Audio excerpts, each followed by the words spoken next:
Para o jovem ter uma vida de santificação diante do Senhor, ele não deve ter relações sexuais ilícitas. E quais são essas relações sexuais ilícitas? E quais são também as relações sexuais proibidas para os jovens? Você é uma pessoa muito bem-vinda aqui no primeiro trimestre de 2023 da classe de jovens, separados para Deus, buscando a santificação para vermos o Senhor e sermos usados por Ele. Texto principal: segui a paz com todos e a santificação, sem a qual ninguém verá o Senhor. Aos Hebreus capítulo 12, versículo 14. Resumo da lição: o crente deve se esforçar para viver em paz com todos, para ser santo, pois a santificação é indispensável para vermos o Senhor. É interessante a questão do texto principal aqui, para que nós venhamos seguir a paz com todos e a santificação. A paz com todos, como é esse negócio? Bom, haverá momentos que as pessoas não quererão ter paz com você, mas você tem que ter paz com elas. É diferente. Então, muitas vezes as pessoas acreditam que eu já tentei, já me esforcei, então se as pessoas não querem paz comigo, eu também não quero paz com elas. Não. Você tem que fazer a sua parte e ainda que as pessoas não queiram paz com você, você tem que ter paz com elas. E claro, a santificação sem a qual ninguém verá o Senhor. Introdução. Neste trimestre estudaremos a respeito da santificação, ou seja, a separação do crente do mundo e das obras da carne para o uso exclusivo de Deus. Se separar para Deus é algo, requer um certo esforço. E por que isso? Porque a carne tende, claro, para as coisas da carne. E há sempre uma briga, um conflito interno dentro de nós, porque o espírito tende para o espírito, para as coisas que são de cima, e a carne para as coisas que são da carne. Eu gosto muito da analogia da águia. A águia, de modo geral, ela sempre colocará 2 ovos. Então, certamente terá 2 filhotes. E é interessante que a mortalidade na águia é de 50%. Isso quer dizer que um filhote viverá e o outro morrerá. E como é que nós sabemos? É fácil. A águia, ela, quando vai alimentar os seus filhotes, sempre tem um engraçadinho que chega primeiro. Parece crente, né? Gosta de comer, né? Chega primeiro, então ele vai sempre comer mais, ele vai sempre ser alimentado mais. Este viverá. Por quê? Porque ele está sendo mais alimentado. E o outro que não foi muito alimentado, este morrerá, ele cairá do ninho e morrerá. O que isso traz para nós? Eu tenho 2 naturezas dentro de mim, assim como a águia tem 2 filhotes. Qual a natureza que vai viver em mim? Aquela que eu alimentar mais, assim como a águia. Aí é que está, eu vou alimentar mais a carne ou mais o espírito? Aí é uma decisão sua. Sagrado versus profano.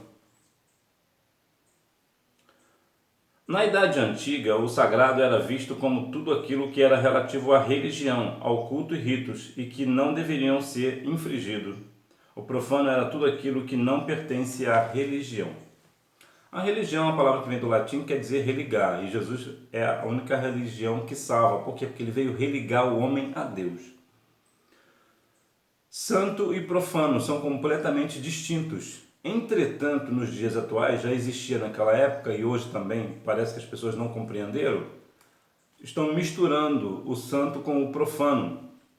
Eles trazem, as pessoas trazem aquilo que é profano, aquilo que não pertence à religião, aqui no nosso caso a religião cristã, ou seja, não pertence a Deus. Eles trazem aquelas coisas que não pertencem a Deus para dentro do templo. Por exemplo, aos Romanos capítulo 12, versículo 1 vai nos dar uma dinâmica deste negócio, e o versículo 2 vai nos dar um outro norte também, porque a Bíblia nos diz que nós devemos dar um culto ao Senhor, nosso culto racional. O nosso culto racional é um culto de raciocínio, nós sabemos porque estamos prestando um culto ao Senhor. Portanto, como diz o versículo número 2 de aos Romanos 12, não vos conformei com este mundo, mas transformai-vos pela renovação do vosso entendimento. O que é isso? Eu não posso trazer as coisas do mundo para dentro da igreja. Por quê? Porque eu estou transformado pela renovação. Ou seja, eu sei o que é certo e o que é errado. Eu sei que eu não devo trazer as coisas do mundo para dentro da igreja. Hoje acontece muito dessas coisas, das pessoas trazerem situações,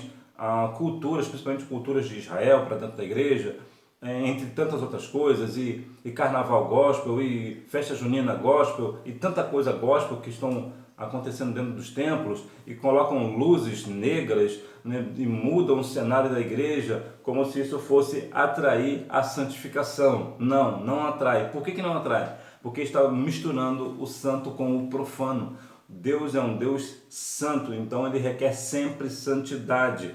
Então não adianta querer procurar subterfúgios, né, recursos aleatórios para trazer a santificação. A santificação virá quando eu tiver a minha vida de humilhação diante do Senhor, ou seja, eu me humilhar diante de Deus, como diz o 2 Crônicas 7,14, ter uma vida correta diante do Senhor no que diz respeito a pecado, ou seja, eu não devo ter uma vida de pecado, eu não devo viver em pecado, eu preciso ter uma vida de santificação, separado para Deus, para que Ele venha me usar.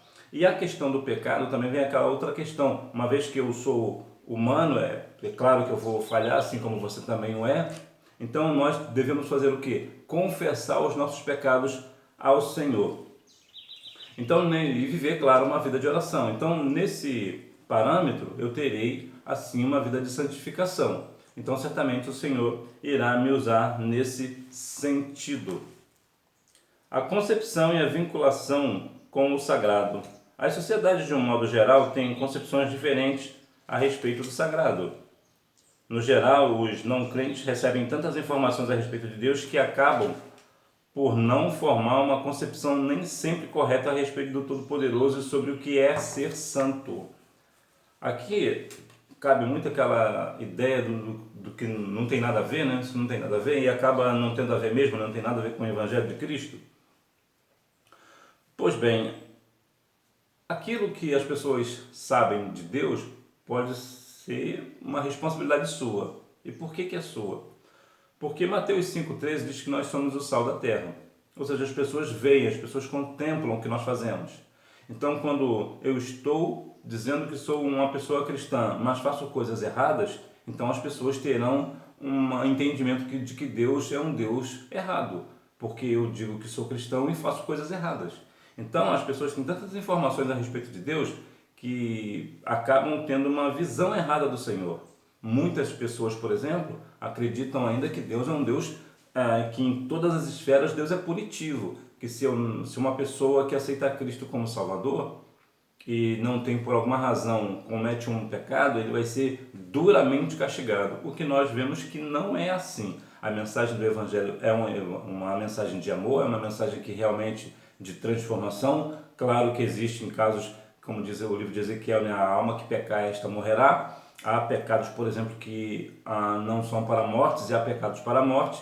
Então, como as pessoas não sabem dessas diferenças de pecados para a morte e pecado que não é para a morte, as pessoas acabam se afastando do Senhor. E isso pode ser, por exemplo, uma culpa minha, justamente porque eu estou andando de uma forma equivocada. Eu estou fazendo algo errado, dizendo que sou cristão, e as pessoas acabam achando que Deus é esse que essa pessoa diz que segue se está fazendo tanta coisa errada. Então eu não quero saber desse Deus. Então eu estou afastando as pessoas do Senhor pelo meu mau comportamento. Então nós devemos ter o discernimento de fazer a diferença, mas fazer a diferença para o bem, fazer a diferença no sentido de que o Senhor venha a ser glorificado através da nossa vida, né?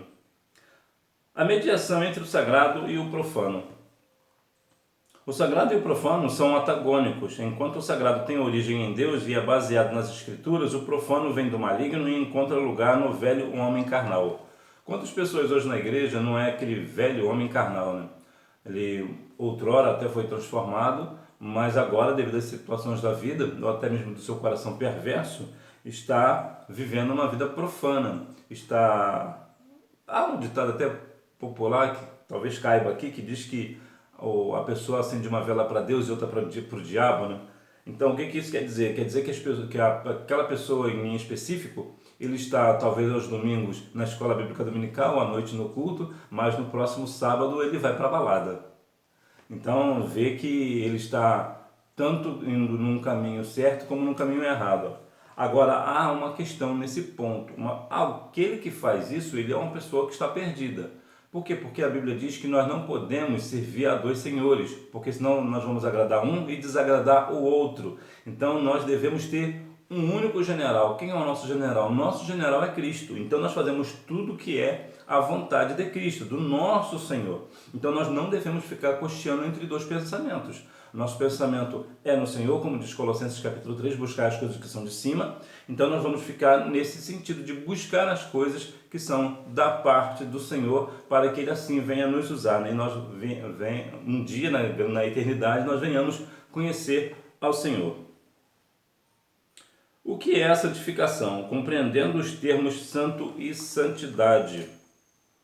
O termo é utilizado em Levítico 6, 19 ao 23. A respeito da consagração dos sacerdotes e em Êxodo 29, 37, quando trata a respeito da consagração do altar. Também é utilizado no ato de consagração de um lugar, como ocorreu com o Monte Sinai. Outra utilização é para demonstrar a santidade de Deus, que o qualifica para julgar pecados. É interessante que a questão do termo, né, que vem aí do santo, para ser utilizado a respeito de consagração de sacerdotes, também usado a respeito da consagração do altar. Trazendo aqui para nós, de uma forma que bem prática, de modo geral, quando uma igreja recebe, por exemplo, um instrumento musical novo, o que acontece? Esse instrumento ele é consagrado ao Senhor. O que isso quer dizer? Ele é apresentado ao Senhor na igreja, diante de todos. O que isso quer dizer? Quer dizer que a partir daquele dia, aquele instrumento só pode ser usado na casa do Senhor. Ele não pode ser usado para tocar músicas profanas, né? Músicas do mundo. Ele está consagrado, ele foi apresentado ao Senhor e por isso ele deverá ser usado somente para este fim, somente para esta finalidade. E também para a questão, nós também temos que ter essa dinâmica, que uma vez que nós somos salvos na pessoa de Cristo, nós temos uma vida de santificação, nós somos qualificados para também julgar o pecado dos outros. Não que a gente vai sair por aí falando isso ou falando aquilo, que você vai para o inferno, que você também, e não é bem por aí. A ideia aqui é trazer a luz da palavra para essas pessoas que não conhecem o Evangelho, para que assim elas venham compreender o que estão fazendo de errado, né? Os pecados que estão cometendo, e assim aceitar a Cristo como Salvador. As leis de Deus sobre os pecados sexuais. Tal pecado tem o poder de destruir pessoas e uma nação, por isso é tão combatido nas Escrituras Sagradas. Eu te falei lá no início sobre a questão das relações sexuais ilícitas e até proibidas, mas quais são elas? Né? Quais são esse tipo de relações sexuais ilícitas que a Bíblia tanto fala que é pecado, que a Bíblia tanto comenta? E infelizmente tendo em vista que não é muito falado nos nossos templos, né? A verdade é bem essa. Bom, para começar, tem a questão da prática do homossexualismo. É interessante que nós venhamos mais uma vez compreender, está lá em Levítico 18 a 22 e também aos Romanos capítulo 1, versículos 26 e 27, vai nos dar um norte sobre esse negócio, tanto da parte feminina quanto também da parte masculina, pessoas que têm relações sexuais com pessoas do mesmo sexo. Isto é uma abominação aos olhos do Senhor, tendo em vista que o homem com o homem e a mulher com a mulher não geram filhos. E o Senhor disse o quê? Crescer e multiplicar. Então aqui já tem uma desobediência ao Senhor. Então, e Deus criou o homem e a mulher, um para completar o outro. Então o que passar disso é uma procedência maligna. Portanto, a Bíblia condena a prática da homossexualidade. Mas não é porque a Bíblia condena a prática da homossexualidade que nós vamos fazer o quê? Vamos fazer acepção sobre a questão da homossexualidade, aquela pessoa que pratica. Nós, com amor, devemos falar do Evangelho para essa pessoa, porque ela também pode ser transformada pelo Evangelho e assim aceitar a Cristo como Salvador e deixar tal prática. Agora, haja vista, também tem um outro ponto.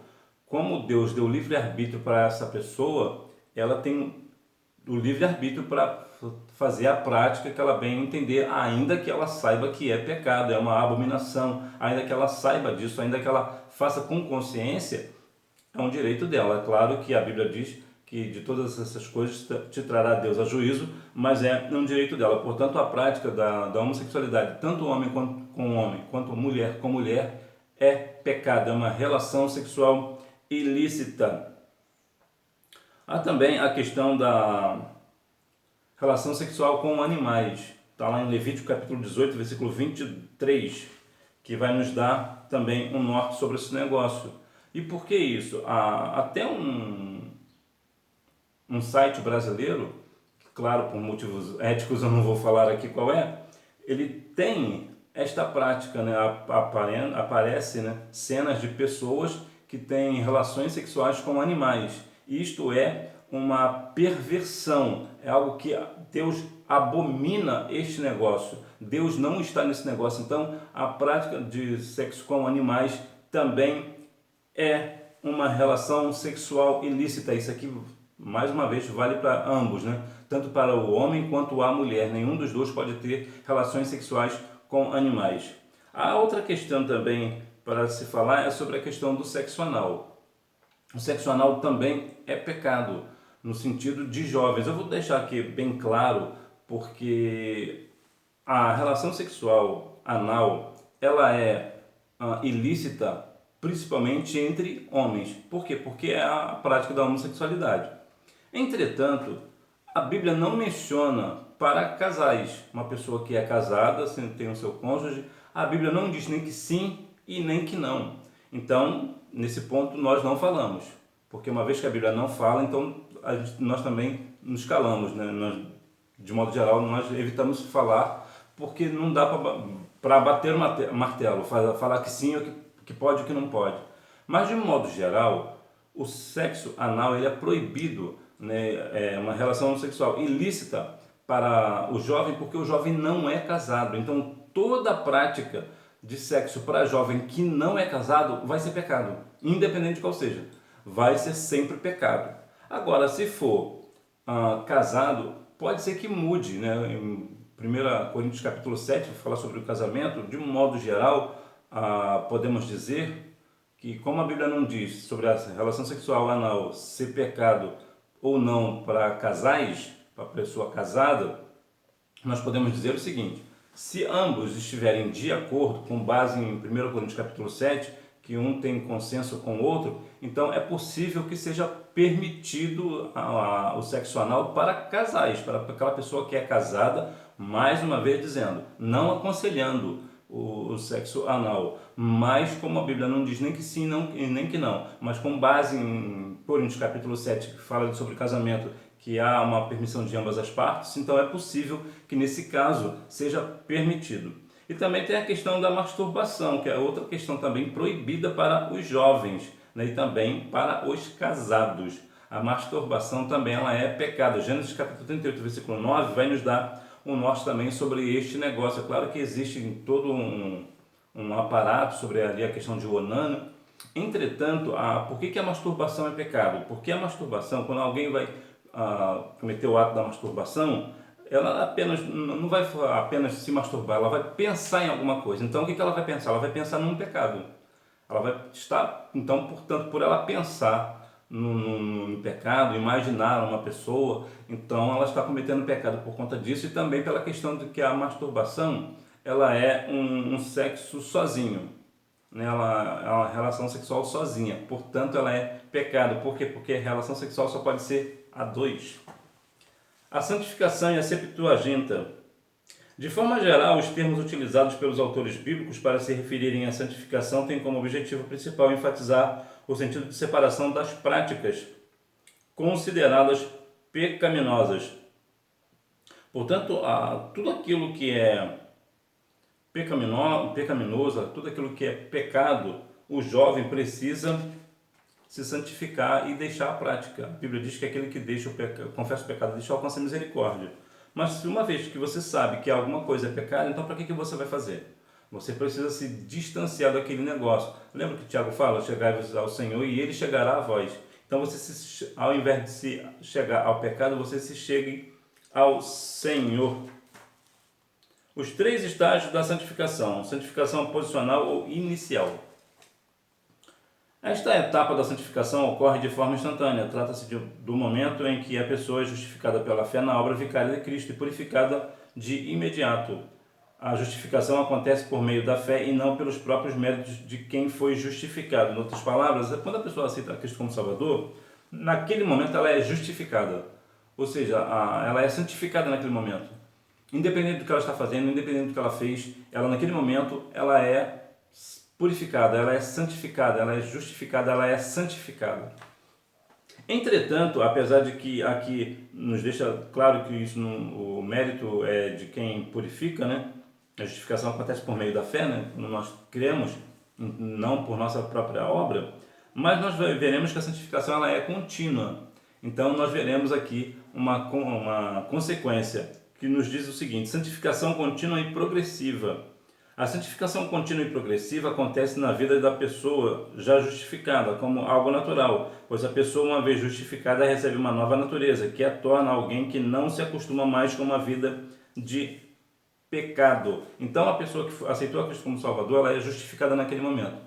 Mas daqui para frente, ela vai começar a compreender que ela tem uma nova natureza. Isso que tudo se fez novo, né? Então, o que acontece? A pessoa terá uma nova vida, ela terá um novo comportamento. Então, o que ela fazia, ela não faz mais. Por quê? Porque ela começa a perceber que essa santificação ela precisa ser contínua. Eu aceitei a Cristo como Salvador hoje, mas eu preciso viver essa santificação. Eu preciso moldar a minha vida nos parâmetros bíblicos. Eu preciso ter uma vida de santidade diante do Senhor. E como é que eu faço isso? Deixando a prática do pecado. Então a pessoa vai, no sentido de a cada dia que passa, ela vai, vamos colocar que ela vai pecando menos. Vamos colocar aqui, vamos quantificar o negócio só para a gente entender. Digamos que a pessoa aceitou a Cristo, ela comete 10 pecados. Antes de aceitar Jesus, ela cometia 10 pecados. Agora que ela aceitou a Cristo, ela vai começar a melhorar. Então ela vai deixar um pecado e agora só comete 9. Aí no passar do tempo ela comete 8. Ela vai deixando, tá vendo? Ela vai, por quê? Porque é uma santificação contínua e progressiva. Ela não acaba, aceitou Cristo como Salvador e agora ela não peca mais e pronto. Não. Nós somos pecaminosos, né? Nossa natureza é pecaminosa. Então nós vamos deixar o pecado. Nós vamos começar, bom, esse pecado aqui eu vou deixar. Depois aquele ali. E aí a gente vai vivendo uma santificação progressiva. A gente está nos esforçando para estarmos na presença de Deus e deixando o pecado de lado. Santificação final. Portanto, a santificação final não será alcançada nesta vida. Isto acontecerá somente com a glorificação, quando os salvos receberão seus corpos glorificados, semelhantes ao de Cristo, depois da ressurreição. Ou seja, nós temos aqui a santificação inicial, né, posicional ou inicial, que é quando a pessoa aceita Cristo como Salvador. A santificação contínua e progressiva, que é um processo que vai durar a vida inteira, todos os dias da minha vida. Na jornada cristã eu vou melhorando, eu vou deixando o pecado de lado. E agora a santificação final, que é aquela santificação que será quando nosso corpo ser glorificado para que nós venhamos morar nas mansões celestiais, que é a santificação final. Conclusão. Nesta lição aprendemos que desde o início da humanidade existe uma grande diferença entre o sagrado e o profano. Contudo, de acordo com as Sagradas Escrituras, sabemos que o sagrado é algo separado para o uso exclusivo de Deus. Aprendemos também que a santificação em nós ocorre em 3 estágios: a inicial, no momento da conversão, passado; a contínua e progressiva durante a caminhada cristã, presente; e a final, com a glorificação do nosso corpo futuro. E esse futuro aqui é a eternidade. Então vemos aqui que temos aqui alguns pontos sobre a questão da santificação, que nós devemos nos santificar a cada dia, principalmente aqui na questão das relações sexuais.